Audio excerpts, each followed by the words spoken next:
Hey everyone, and thanks for jumping back into the Cryptoverse.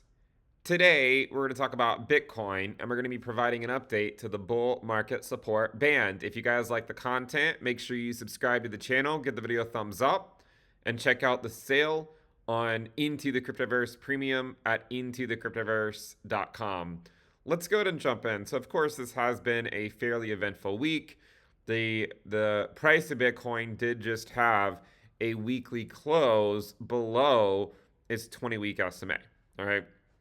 Now, is this surprising? It should not be surprising. Okay, we talked about the weakness that the altcoin market was exhibiting over the last several months, namely the inability to get back above the late 2022 high. In addition, going below the bull market support band, 4 to 5 weeks ago, suggesting that Bitcoin too would also likely fall below its own bull market support band. Now, at this time, Bitcoin has not fallen below the bull market support band. Now, you might say, well, hold on a second.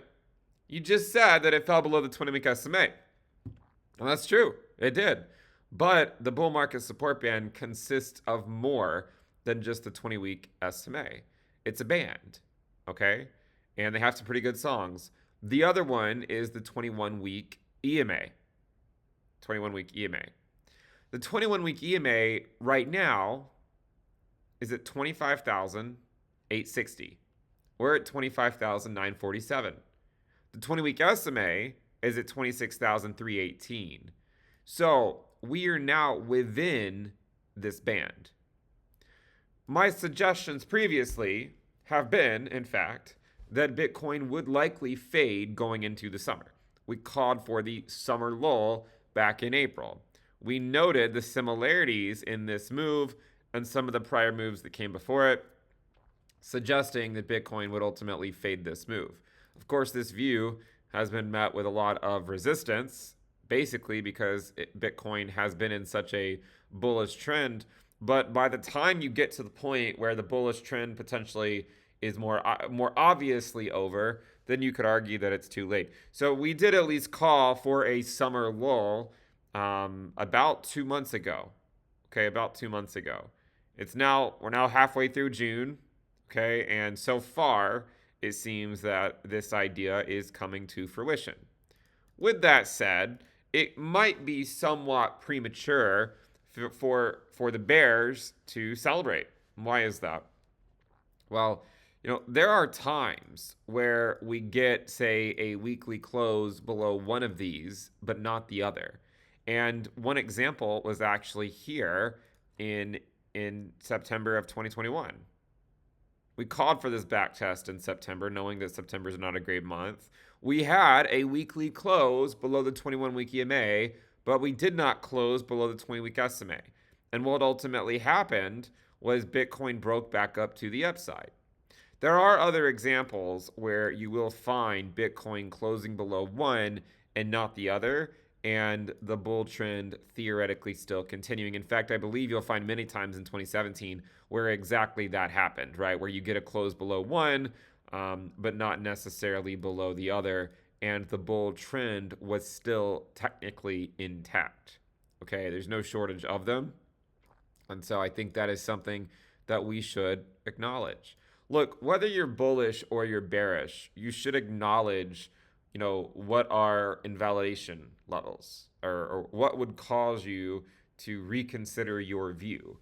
And at this point, my base case is that we will fade this. The Bitcoin rally will get faded through the second half of this year. Where I'm not as confident is how long does it actually take Bitcoin to fall below the 20-week SMA. And if we look at the context of history, there are some different pieces of evidence that would provide a different perspective. One of those is this is something we've talked about quite frequently, is this idea of following what happened in 2019. And you can see, in fact, that the 2019 move to the downside had a lot of similarities. You had 3 red candles down at one point, you had a green back up, 2 red back down, and then the third one marked capitulation below the 20-week. and the 21-week EMA, so below both of them. So you had 3 red, 1 green, 2 red, and then capitulation, right? So today you have the same thing, right? You have 3 red, 1 green, 2 red, and then if it follows that move, it would mean that this coming week you see some form of capitulation by Bitcoin below its bull market support band. And if that happens, then you really would have that confirmation of, hey, the bullish trend that occurred during the first part of the year is in fact likely to get faded going into the back half of the year. Okay. Now, that would lead you to believe that we could fall below it as early as this coming week, which I've said before, we likely fade in going into the summer. Okay. Sentiment likely fades and we see the market slowly unwind. The other idea, though, that would maybe suggest that Bitcoin stays above the 20-week SMA for a bit longer, of course, is that in 2019, when Total 3 fell below the 20-week SMA back on July 8th, we know that Bitcoin didn't actually fall below it until the week of September 23rd. So from July 8th to September 23rd, the week of July 8th to September 23rd, would be about 11 weeks. So far in this fade, once Total 3 fell below the 20-week SMA, which I believe occurred the very first week of May, if I'm not mistaken, it fell below one of them, but not both. So it fell below both on the week of May 8th. Okay, so it was 1 week after. So if you were to go the week of May 8th out to where we currently are, we're only 4 weeks in. So, there's some evidence to suggest that Bitcoin could stay above the bull market support band for another few weeks. There's evidence to suggest that it could fall as soon as this week. I do think, again, my base case is that we will fall below the bull market support band. Okay, and I don't say that just because of the recent moves to the downside and the momentum. I say it because this is normal of a pre-halving year to go up for a while and then to go down for a while. And normally when we do get above the 20-week, even over here in the summer of 2015, we still eventually came back below it as we got into the third quarter of the year, suggesting that this move likely gets faded back down. Okay, that's what this would suggest to me, is that we ultimately fall back below it. Now, just because we ultimately fall back below it, it doesn't mean that there can't be temporary moves back up to the upside, right? Like there could be theoretical bounces off the bull market support band before it falls back below. We need to accept that as a potential reality. Now, one of the ways in which that could occur is due to liquidity leaving the altcoin market, further propping up the price of Bitcoin USD. It doesn't mean that new liquidity is coming into Bitcoin from outside of the cryptoverse, but it could just be that funds from riskier altcoins that carry the idiosyncratic risk of regulatory action go to the relative safety of Bitcoin. This is what I think has helped fuel the rally for the duration of 2023. This is what I think has helped fuel the rally, is the move from lower liquid assets to higher liquid assets, from high risk assets to low risk assets. Relatively speaking, Bitcoin is not a low risk asset in terms of its volatility, but compared to the altcoin market, it is a low risk asset. It's all comparatively, right? So right now, Bitcoin's at the 20-week. And we know the purpose of this phase is to break altcoins down on their Bitcoin pairs. That's the purpose of this phase. How do you do that? When Bitcoin goes up, altcoins lag behind. When Bitcoin goes down, altcoins go down more. That is what happens during this phase. So if Bitcoin were to bounce, alts still get wrecked on their Bitcoin pairs, and you can see the dominance break 50% on a pump. I'm not saying necessarily a new high, right? But it could occur on a brief rally to the upside. Even going back to say 26,500 could get the dominance close to 50%. Because why? Because the altcoin market has very low liquidity. And there's not as many people that want to go buy altcoins when all this regulatory risk is hitting the cryptoverse essentially at the same time. Furthermore, there is still a future risk of a recession as the unemployment rate has started to show signs of some softening. Perhaps there's elements now that what the markets are pricing in is not the regulatory risk that could have been priced in long ago, but the potential recession risk. By the time a recession is obvious to everyone, the markets have already normally bottomed. So perhaps we're going through that process now of pricing in a slowdown in the US economy rather than what people think is being priced in as regulatory risk. I would argue regulatory risk has probably been priced in for the last 5 months as we were in a risk-on environment where Bitcoin went up and outperformed the altcoin market. Normally, when Bitcoin's just chilling above its 20-week SMA, like it was over here and over here, altcoins do well, but not during a period where you have an inverted yield curve, not during a period that is the pre-halving year. So you could argue that the altcoin market is pricing in a slowdown in the US economy more so than the idiosyncratic risk related to regulation. That might sound weird, but markets are forward-looking. It's unfair to say that markets were insufficiently prepared for regulatory crackdown when that's legitimately all anyone has talked about for the last year and a half is all this regulation that's going to be hitting the cryptoverse. So to say that only now that the SEC has sued these major exchanges, only now does it get priced in? I don't think so. The issue is that liquidity left the altcoin market over the last several months as people flocked into the lower risk plays, and as also some people lost a lot of money in meme coins. So now that some of this bad news comes out and some people panic sell, there's just no liquidity left in the altcoin market to absorb it. Had there been liquidity going into the cryptoverse, these panic sellers probably would have been absorbed pretty quickly. There's just not enough liquidity there to absorb them. And that's what leads to the secondary fade, that's what normally leads to that fade back down in the latter half of the pre-halving year. So my general expectations are that total 3 and total 2, both of which had weekly closes below the 20-week SMA and the 21-week EMA, and total, by the way, also had a close below both of them. The only thing holding up the market right now is Bitcoin, because it's still above its 21-week EMA. We're still above 1 trillion in terms of market capitalization. No thanks to the altcoin market, right? The altcoin market cried out for help long ago, but it's not getting any help right now. So Bitcoin is what is holding up the entire market. Think about how much altcoins have already bled while Bitcoin is up here. What do you think happens to the altcoin market if Bitcoin fails to hold this? What do you think happens? Normally, when we get weekly closes below the 20-week SMA and the 21-week EMA, the altcoin market gets wrecked. You might say, well, Ben, didn't the altcoin market just get wrecked? Well, it did. I mean, total 3 went down 12% this past week. Doesn't mean it can't get more wrecked, And it's interesting because anytime we get a major move to the downside in the altcoin market, there's always going to be the buy the dip crowd, right? That just say, well, this is a great bargain, buy the dip, buy the dip, buy the dip, buy the dip, buy the dip.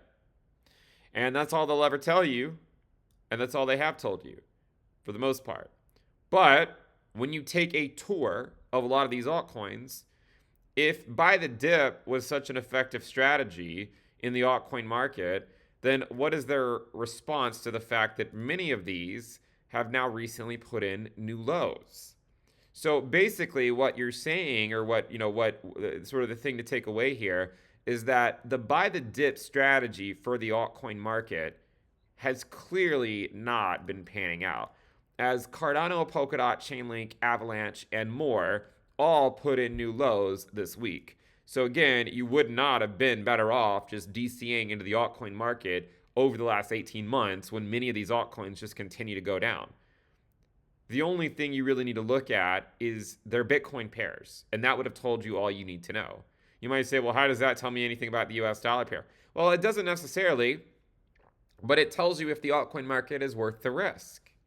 And if you go take a look at altcoins and you look at their Bitcoin pairs, many of them are clearly oscillators at best.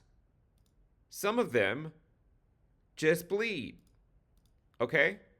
So when you're in a period where these altcoins are just going down against Bitcoin, how do you justify the risk? You're taking on more risk for less reward.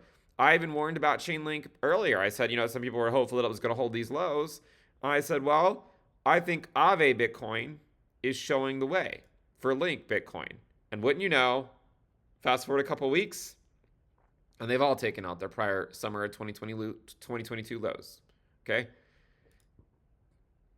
AVAX Bitcoin, right? Going down. Matic Bitcoin going down. So I say the altcoin market on their Bitcoin pairs does not necessarily tell you what's going to happen to their USD pairs, but what they do tell you is, are altcoins worth the risk or not? You don't need to know what's going to happen on their USD pairs to know, or at least to think, that they're likely not worth the risk, especially with the dominance of Bitcoin knocking on the door of breaking through this prior range high. Okay, so at the end of the day, Bitcoin is now slightly above the 21-week EMA, but slightly below the 20-week SMA. In the short term, a move higher by Bitcoin would lead altcoins to get further wrecked on their Bitcoin pairs. At some point in the coming weeks, I expect Bitcoin to ultimately fail to hold this. I don't know if it's going to be this week, okay? If it follows the 2019 pattern from this point, then it means it happens this week. If it follows the pattern from how long it took Bitcoin to fall below it after Total 3 did back in 2019, it means we could have several more weeks before it falls below, right? There could be several more weeks before it falls below. And it would not change anything, right? Even if Bitcoin bounced back up and then faded, it would not change anything. In fact, one could argue that if you're knee deep in the altcoin market and hoping that they gain value on their Bitcoin pairs, I would almost go as far to say that if Bitcoin bounces, that would be really bad for you. Because if Bitcoin bounces here, then the altcoin market just gets even more wrecked. And we still aren't below the 20-week SMA. And when Bitcoin goes below the 20-week SMA, the altcoin market gets annihilated. So if you are bullish on all Bitcoin pairs, which I don't really know why you would be, I would almost go as far as to say that a bounce would be more detrimental to the alt Bitcoin pairs in the short term than a bleed by Bitcoin from here. If Bitcoin does fall below the 20-week SMA this week, then you could see alt Bitcoin pairs hold somewhat steady with maybe a slightly bearish bias. But normally if Bitcoin sees like a big move to the downside immediately, the altcoin market kind of holds for a little bit, and then it's only after the resolution of that does the slow bleed really begin. So my guess is that, and I've said this before, I want to be consistent, is that we spend about half the year going up and half the year going down. This is pretty normal for the pre-halving year. This is why I do not expect the bull market support band to hold as support for the duration of this year. I do think that we will eventually fall back below and fade. My general guess is that Bitcoin gets a secondary scare before the next halving sometime between July of 2023 and March of 2024. This is my guess, is that somewhere in here, Bitcoin finalizes however low it's going to go. Whether it means this was the low or whether it's a lower low or a double bottom. Of course, many people are going to disagree about that, but I think somewhere in here, right, is where we figure out where that final scare is. Somewhere in this range is where I think that Bitcoin comes back down. Whether it comes down now, right, or whether it bounces and then comes down, my conviction on that isn't as strong, but I do eventually think that it will fail to hold this. And when it does, the altcoin market will get wrecked. So really, the longer this holds, the worse it is for the altcoin market, right? The longer this holds. Because all that's essentially going to happen is that the longer it holds, it just means the altcoin market will just bleed more before we get to the point where it doesn't hold. Okay? So it's all a matter of, do we rip the band-aid off now, or do we kick the can down the road for a few months? I mean, there has been a lot of liquidity in the system that's been taking a long time to get out. I would argue that there's a decent chance that this fades sooner rather than later. Okay, so if you made me pick, will it be 8 weeks before we go below it, or would it be within the next 2 to 3 weeks? If you made me pick, I would say probably within the next 2 to 3 weeks. That doesn't mean that it can't be the latter option, right? Or it can't be the longer duration option of another couple of months. But if you made me pick, I would say it's more likely that this gets faded sooner rather than later. And one of the reasons for that, of course, is because of the range high break on the Bitcoin dominance. Normally, when this breaks, like it did in 2018, 2019, it was in fact confirmation that the rally was over, right? And again, you can overlay Bitcoin USD onto this chart here, and again see that when the range high broke of the Bitcoin dominance, like it did in 2018 and like it did in 2019, in both cases, if we draw a line down from that point, in both cases, it marked the end of the rally, right? It marked the end of this rally, and when it broke over here, it marked the end of the 2019 rally. 2018 was a lower high. It wasn't even a higher high. So I would argue here that there is a case to be made that this is confirmation that the rally is over. You might say, well, Ben, this occurred as Bitcoin was going down. I will remind you that technically speaking, and again, being technically correct is the best way to be correct. Technically speaking, we did break 49% in April. We legitimately have a live stream of it. The Bitcoin dominance broke 49% in April. So you could argue that it was upon the break of that range high in April here that marked the end of the Bitcoin USD rally. And we've been saying that this could be the high. This could be the high for Bitcoin this year, right? So you could argue that once we broke 49%, which occurred in mid-April, which we have the live stream video for, that marked the yearly high, potentially just as it did in 2019. It only becomes obvious to everyone, months later, but it doesn't change the fact that Bitcoin USD hit 31K on the same day that we hit 49% dominance. And when we broke 49% dominance again, it was on a lower high. Very similar moves as we saw in 2018. Very similar, in fact. In fact, you could argue that you could argue, I'm not saying that everyone's going to argue this, but I'm saying, some might argue, depending on how many pitchforks they want coming their way, that this is more similar to this move in 2018 than it was in 2019. And I know anytime I make this comparison to 2018, everyone says, well, you should be comparing it to 2019. But I will remind you one thing. The dominance rally started in 2018 at 39%. And it rallied to about the same point on a Bitcoin USD rally. The next move higher to 62% was while Bitcoin USD was going down with a slightly bearish, or sideways with a slightly bearish bias. Okay? So at this point, it still looks more similar to this than it does to this one, just based on where we are on the chart. That doesn't mean that there's not similarities between 2019 and 2023. I think it's honestly a combination of them, okay? There are some nuances to the pre-halving years that lead you to see about half up and half down. But there's also this nuance related to the idea of breaking the range high at around that 49% level that we saw in 2018. That's very similar as well. And you might say, well, how could it be similar when we're out in the pre-halving year? Well, one way is to think about it is that there was just a lot more liquidity over here than there was over here. And it just took a lot longer to remove that liquidity from the system. But eventually, the Fed, they just kept raising rates, QT, and the liquidity slowly left. Back in 2018, there wasn't as much liquidity, and so it happened quicker. Now it has taken longer to break the range high. But break the range high we did.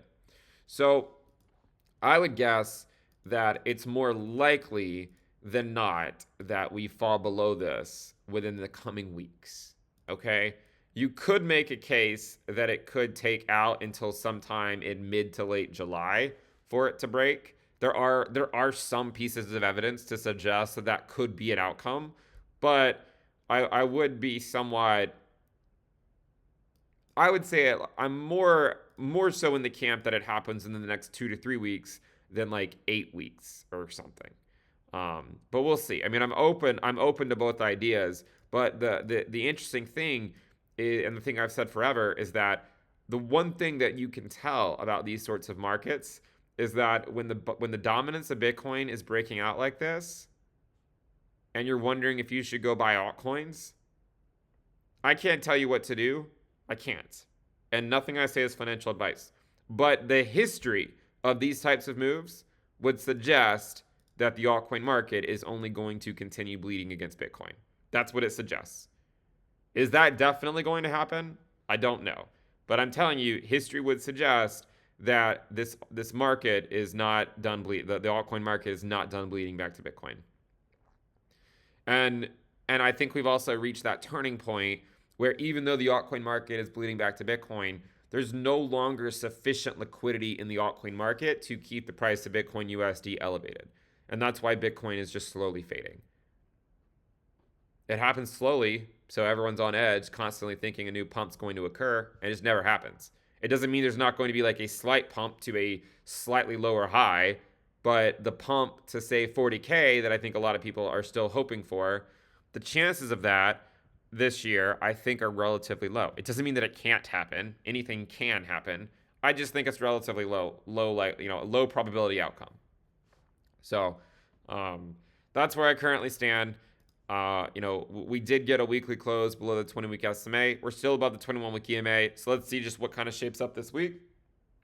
If we just move below it almost immediately, then I think that would just be sort of the final nail in the coffin of fading this, continuing into the summer and going into the latter part of the year. If we hold it for a few weeks, it's going to keep some people on edge. Do note, though, if we do hold it for a few weeks, that is still very bad for the altcoin market on their Bitcoin pairs, right? It just is. Market showed us over here that Bitcoin rallying is not good for altcoins. You might say, well, my altcoin went up on their USD pair. Well, so what? Maybe it did for a little bit. Most of those, though, would put in new lows. Didn't mean a thing. This is what we were talking about for a long time. Doesn't mean a thing. The gains that people experienced over the last 4 to 5 months can get wiped out in a single week. It's interesting. The altcoin market, a lot of them put in new lows. Collectively, it has not put in a new low yet. Collectively, because total 3, only went down to 292 billion, and the prior low over here was 286 billion. So technically, total 3 has not yet put in a new low collectively. But also technically, Bitcoin's still at 26K.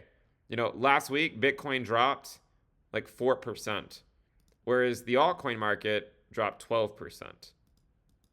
Sounds like 2018 to me, or 2019 if you want to be a glass half full kind of person.